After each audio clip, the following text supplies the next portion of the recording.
Bienvenue sur Bibliovoix. Imaginez un instant que l'un de vos plus grands ennemis soit en réalité votre plus fidèle allié. Depuis des décennies, un mot s'est transformé en une peur universelle, dictant nos régimes et nos prescriptions médicales. Le cholestérol. On nous a appris à le craindre, à le traquer dans nos assiettes et à le combattre par tous les moyens. Mais et si tout cela n'était qu'un immense malentendu? Et si la science avait été sacrifiée sur l'autel des intérêts commerciaux? Dans cet épisode, nous plongeons au cœur d'un ouvrage révolutionnaire, Le mythe du cholestérol. Ce livre n'est pas seulement une critique, c'est une enquête minutieuse sur la manière dont une science médiocre a réussi à fabriquer des peurs illusoires. Nous reviendrons aux sources de l'histoire, là où l'hypothèse d'Ansel Keys a manipulé les données pour changer à jamais notre vision des graisses.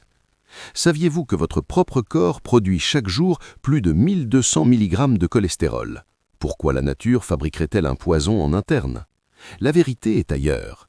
Du bon fonctionnement de votre cerveau à la production de vos hormones, en passant par la solidité de votre système immunitaire, le cholestérol est le soldat inconnu qui veille sur vous. Nous allons démasquer ensemble le piège du sang gras et comprendre comment le sucre et les huiles industrielles sont les véritables coupables des maladies modernes. Des bienfaits oubliés des graisses saturées à la réalité cachée derrière les statines, ce livre nous offre une véritable feuille de route pour choisir notre santé, non pas par la peur, mais par la connaissance. Parce que chaque page tournée ensemble est un pas de plus vers une vie plus libre et plus éclairée, rejoignez notre communauté Bibliovoix. Ici, votre soif de vérité trouve enfin sa maison. Le grand malentendu, les coulisses de l'affaire Ansel Keys. Tout commence dans les années 1950 aux États-Unis. Le pays est en proie à une inquiétude croissante, les maladies cardiaques frappent de plus en plus d'hommes jeunes. C'est dans ce climat d'urgence qu'un biologiste influent, Ansel Keys, avance une théorie qui va changer le destin nutritionnel du monde entier, l'hypothèse lipido-cardiaque. Selon lui, la consommation de graisses saturées augmente le cholestérol sanguin, qui à son tour vient boucher nos artères. Pour prouver sa thèse, Keys publie la célèbre Étude des 7 pays. Il y présente un graphique parfait, une ligne droite montrant que plus un pays consomme de graisse, plus le taux de mortalité cardiaque est élevé. Sur le papier, la démonstration est implacable. Mais derrière l'éclat de cette publication scientifique se cache une réalité bien plus trouble, l'usage de données sélectives. En réalité, Ansel Keys avait accès aux données de 22 pays. S'il avait inclus l'ensemble de ces nations, le lien entre gras et maladies cardiaques aurait totalement disparu. Pourquoi avoir ignoré la France ou la Norvège? Parce que ces pays contredisaient sa théorie. On y mangeait beaucoup de beurre et de viande tout en ayant un cœur en excellente santé. C'est ce qu'on appelle le cherry picking, la cueillette sélective, ne garder que ce qui nous arrange. Grâce à son charisme et à ses relations politiques, Keys a réussi à imposer sa vision, faisant du gras l'ennemi public numéro 1. Ce chapitre nous révèle que les recommandations alimentaires mondiales ne sont pas nées d'une vérité absolue, mais d'une interprétation biaisée qui a pourtant servi de socle à 50 ans de peur alimentaire. La physiologie réelle. Pourquoi votre corps produit-il naturellement 1200 mg de cholestérol par jour? Si le cholestérol était réellement le poison que l'on nous décrit, pourquoi notre propre corps dépenserait-il une énergie colossale pour en fabriquer chaque jour entre 1000 et 1500 mg? C'est le grand paradoxe que la médecine conventionnelle oublie souvent d'expliquer.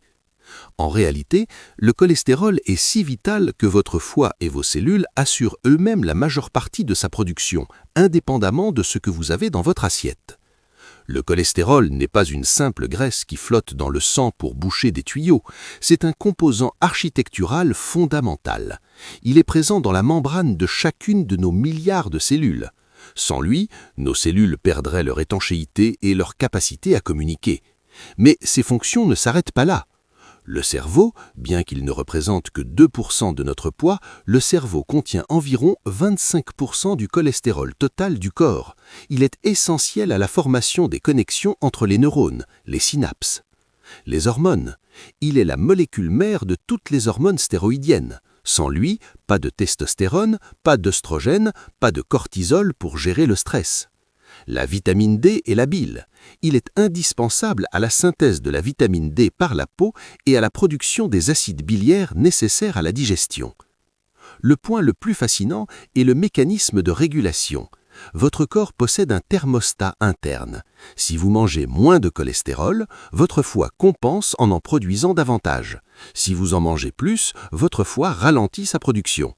Ce chiffre impressionnant de 1200 mg par jour est la preuve biologique que le cholestérol n'est pas un déchet de notre alimentation, mais une priorité absolue pour notre survie. Comprendre cela, c'est cesser de voir son corps comme une machine défectueuse et commencer à le voir comme un système d'une précision remarquable. Des rôles irremplaçables. Le cholestérol, pilier vital pour le bon fonctionnement du cerveau et des hormones. Si l'on devait désigner l'organe le plus gras de notre corps, ce serait sans aucun doute notre cerveau. Composé à près de 60% de graisse, il abrite à lui seul 25% de tout le cholestérol présent dans l'organisme. Ce chapitre nous révèle une vérité souvent occultée. Sans cette molécule, notre pensée, notre mémoire et notre équilibre émotionnel s'effondreraient. Le cholestérol joue un rôle d'isolant haute performance. Il constitue la gaine de myéline, cette enveloppe qui protège nos nerfs et permet aux influx nerveux de circuler à une vitesse fulgurante. C'est grâce à lui que vos neurones communiquent et que vos souvenirs se fixent. Des études montrent d'ailleurs un lien troublant entre des taux de cholestérol trop bas et des troubles cognitifs, des pertes de mémoire, voire des états dépressifs. Priver le cerveau de cholestérol, c'est comme vouloir faire rouler une voiture de sport avec un carburant de mauvaise qualité. Mais l'importance du cholestérol ne s'arrête pas à la boîte crânienne. Il est la molécule mère de nos hormones. Imaginez-le comme le bloc de marbre brut à partir duquel votre corps sculpte ses messagers chimiques les plus puissants. Les hormones sexuelles, la testostérone, les oestrogènes et la progestérone sont toutes dérivées du cholestérol. Notre vitalité, notre libido et notre capacité de reproduction en dépendent directement. La réponse au stress, le cortisol qui nous permet de réagir face aux défis de la vie, est également fabriqué à partir de lui. La vitamine D, souvent appelée l'hormone du soleil, ne peut être synthétisée que si votre peau dispose de suffisamment de cholestérol pour réagir aux rayons UV. En résumé, le cholestérol n'est pas un déchet qui encrasse nos artères, mais l'architecte de notre vitalité. Il est le socle sur lequel repose notre clarté mentale et notre équilibre hormonal. Le diaboliser revient à s'attaquer aux fondations mêmes de notre santé globale.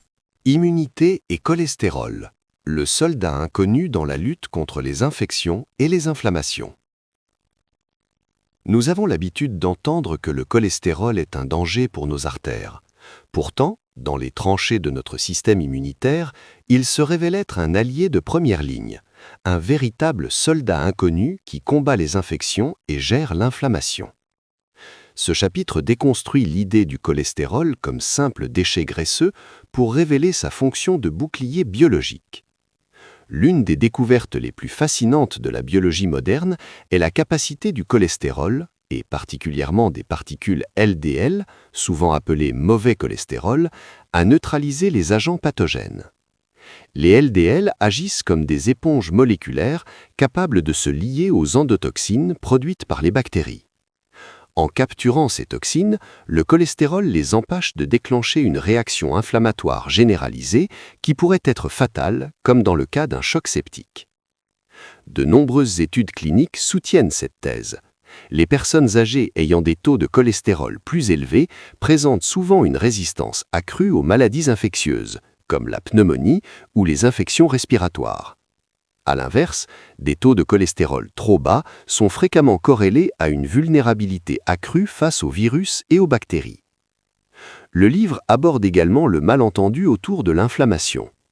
Lorsque le cholestérol se retrouve sur le site d'une lésion artérielle, il n'est pas là pour causer le dommage, mais pour tenter de le réparer.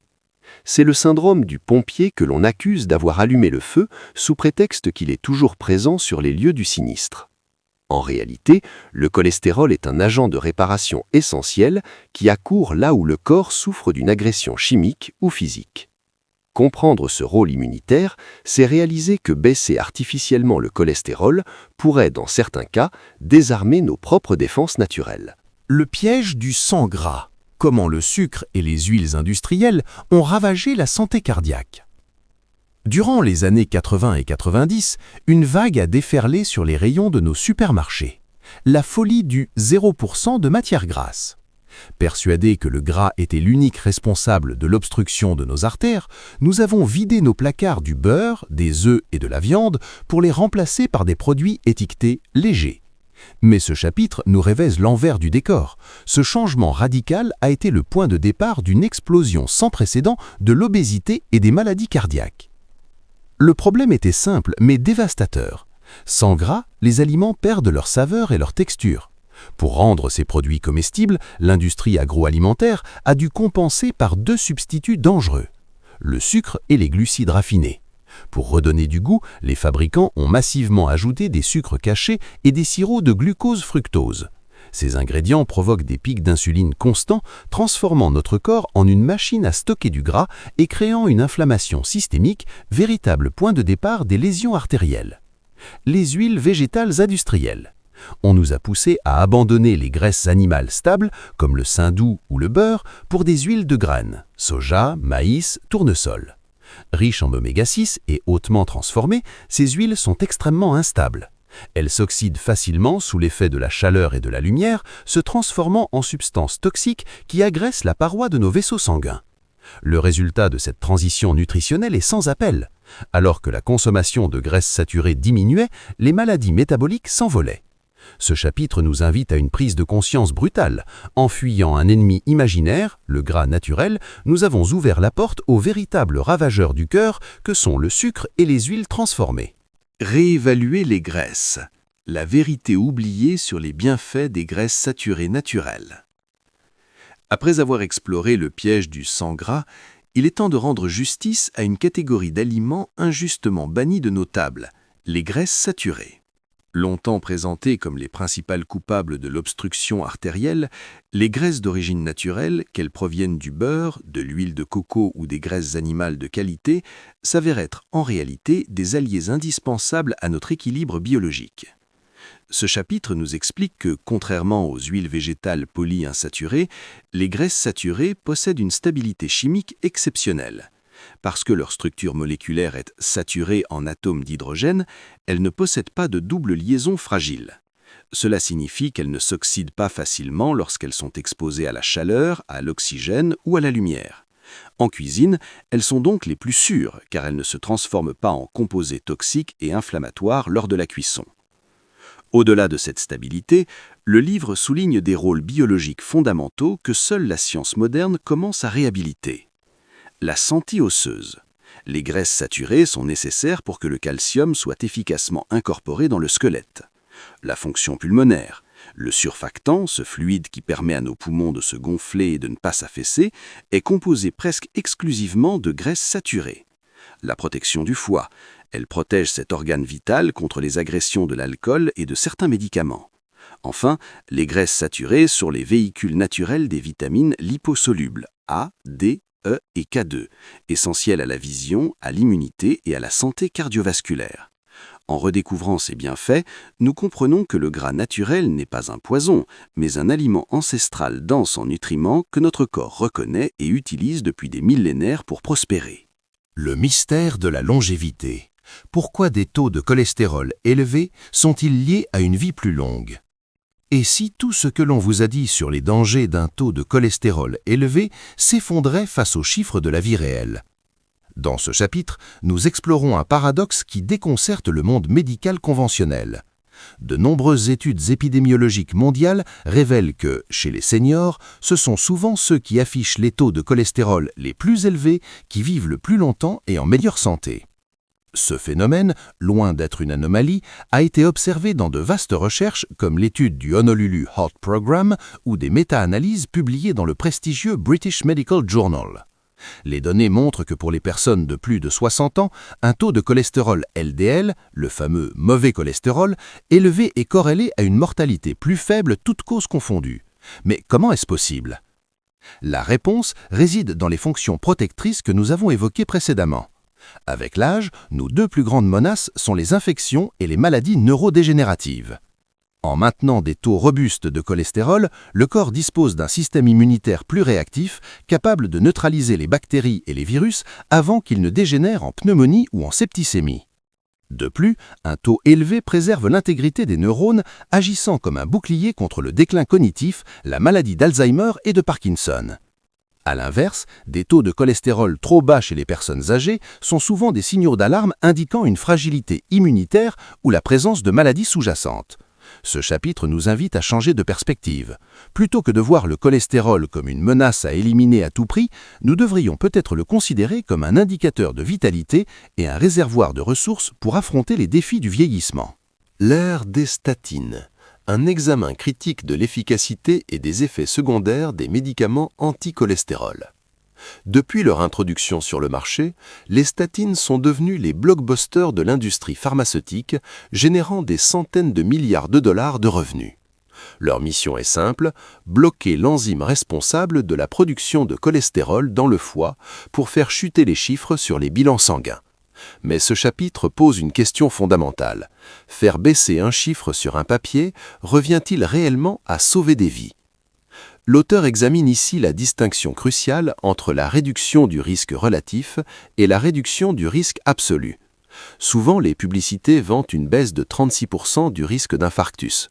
Pourtant, en termes de risque absolu, cela ne représente parfois qu'une amélioration de 1%, signifiant qu'il faut traiter 100 personnes pendant 5 ans pour éviter un seul accident cardiovasculaire, alors que les 99 autres n'en tirent aucun bénéfice direct, mais s'exposent aux effets secondaires. Le problème majeur réside dans le fait que les statines ne sont pas sélectives.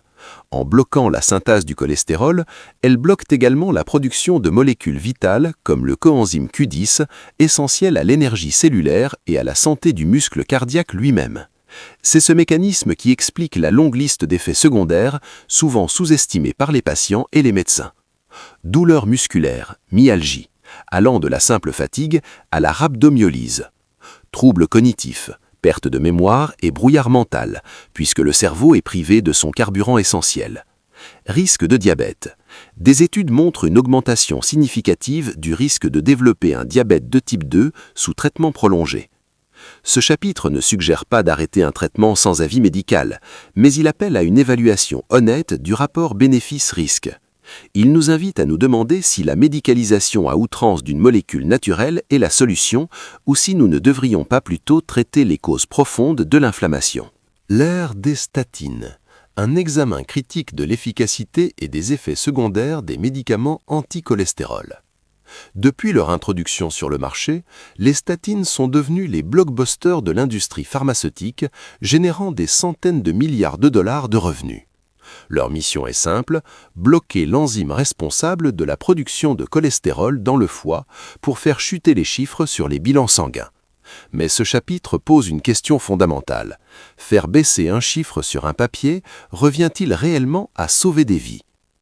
L'auteur examine ici la distinction cruciale entre la réduction du risque relatif et la réduction du risque absolu. Souvent, les publicités vantent une baisse de 36% du risque d'infarctus. Pourtant, en termes de risque absolu, cela ne représente parfois qu'une amélioration de 1%, signifiant qu'il faut traiter 100 personnes pendant 5 ans pour éviter un seul accident cardiovasculaire, alors que les 99 autres n'en tirent aucun bénéfice direct, mais s'exposent aux effets secondaires.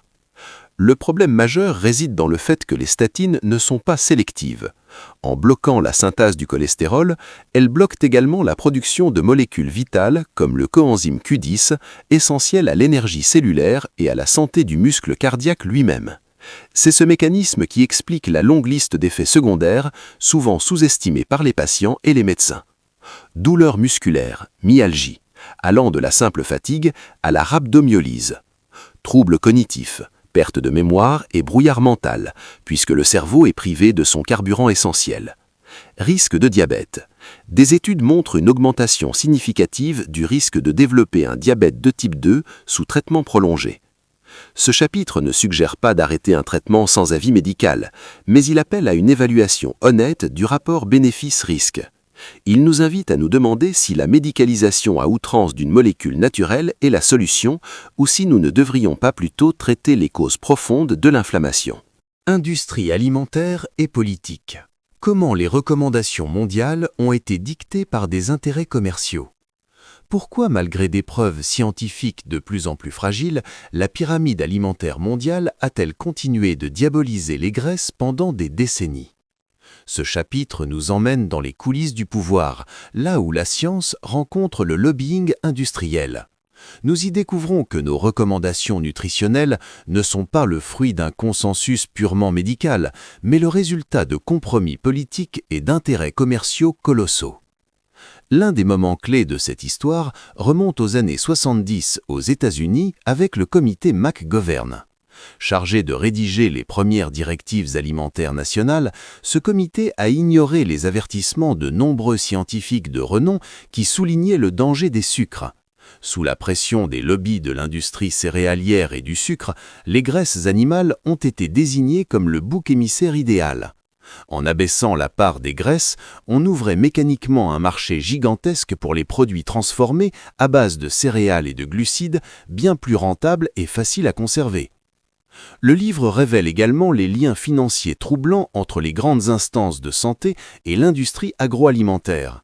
De nombreuses études finançant la recherche sur le cholestérol ont été directement ou indirectement subventionnées par des entreprises produisant des huiles végétales ou des médicaments anticholestérol. Ce conflit d'intérêts a créé un cercle vicieux. Les directives officielles encouragent la consommation de produits industriels, ce qui dégrade la santé métabolique de la population, justifiant ensuite une prescription massive de statines. En comprenant que les politiques de santé publique sont souvent influencées par des impératifs économiques, nous réalisons que le consommateur est devenu le rouage d'une machine financière. Ce chapitre nous appelle à la vigilance. Pour retrouver la santé, il faut parfois savoir désobéir aux conseils marketing déguisés en science. La feuille de route santé. Comment choisir votre alimentation en vous basant sur la science moderne plutôt que sur la peur? Après avoir déconstruit les mythes, ce dernier chapitre nous offre une boussole pour naviguer dans le chaos nutritionnel actuel. L'objectif est simple: reprendre le contrôle de notre santé en remplaçant les dogmes obsolètes par des principes basés sur la physiologie réelle. La feuille de route proposée ne repose pas sur la restriction calorique, mais sur la qualité métabolique. Le premier pilier de cette stratégie est le retour aux aliments bruts. Puisque nous avons compris que le sucre et l'excès de glucides raffinés sont les véritables moteurs de l'inflammation et de l'oxydation du cholestérol, la priorité est de stabiliser notre glycémie. En réduisant les produits ultra-transformés, nous coupons la source du problème à la racine. Le second pilier est la réhabilitation des bonnes graisses. Le livre nous encourage à ne plus craindre les graisses saturées naturelles, comme celles des œufs, du beurre clarifié ou de la viande de pâturage, et à privilégier les graisses monoinsaturées, comme l'huile d'olive. Parallèlement, il est crucial d'éliminer les huiles végétales industrielles, soja, tournesol, colza, transformées, qui sont de véritables bombes oxydatives pour nos artères. Enfin, cette feuille de route nous invite à changer notre regard sur les analyses médicales. Plutôt que de fixer une attention obsessionnelle sur le chiffre du cholestérol total, l'auteur suggère de surveiller des indicateurs plus fiables. Le ratio triglycérides sur HDL, un marqueur puissant de la taille des particules LDL et de la résistance à l'insuline. La santé métabolique globale, tour de taille, tension artérielle et niveau d'énergie. En conclusion, la science moderne nous montre que la santé ne se trouve pas dans une boîte de médicaments ou dans un produit allégé, mais dans une alimentation dense en nutriments, respectueuse de notre biologie. C'est un appel à manger avec plaisir et sérénité en sachant que le cholestérol n'est pas votre ennemi, mais un partenaire de votre longévité. Conclusion. Le bilan d'une révolution alimentaire. En parcourant les pages de cet ouvrage, nous avons fait bien plus que remettre en question un simple chiffre sur un bilan sanguin. Nous avons déconstruit un demi-siècle de certitudes erronées. De la fraude statistique d'Ansel Keys aux intérêts colossaux de l'industrie agroalimentaire, nous avons compris que la peur du cholestérol a été le moteur d'une transition nutritionnelle désastreuse. En fuyant les graisses naturelles, l'humanité s'est jetée dans les bras du sucre et des huiles industrielles, ouvrant la porte à l'épidémie moderne de maladies métaboliques. L'enseignement majeur de ce livre est une réconciliation avec notre propre biologie. Le cholestérol n'est pas un déchet ou un poison, c'est la matière première de votre cerveau, le socle de vos hormones et le protecteur de votre système immunitaire. Baisser aveuglément ce taux sans comprendre la qualité des particules ou l'état inflammatoire du corps revient à désarmer nos défenses naturelles sous prétexte de sécurité. La véritable santé cardiovasculaire ne réside pas dans la traque d'une molécule vitale, mais dans la réduction de l'inflammation chronique, une alimentation brute et une compréhension fine de nos besoins physiologiques. Ce livre nous redonne le pouvoir, celui de ne plus choisir nos aliments par peur, mais par connaissance. Il nous rappelle que notre corps est une machine d'une précision incroyable, qui ne travaille jamais contre nous. En refermant ce chapitre, l'invitation est claire. Tournez le dos aux dogmes simplistes et réapprenez à nourrir votre vitalité. Parce que la connaissance est le seul remède contre la peur et que votre santé mérite la vérité, rejoignez l'aventure Bibliovoix. Ensemble, redonnons du sens à nos vies, une page à la fois. Un immense merci pour ce résumé passionnant. C'est fascinant de voir comment la science peut être réinterprétée quand on cherche vraiment à comprendre les mécanismes du corps humain. Ce contenu est d'utilité publique, continue de nous éclairer avec des ouvrages aussi percutants.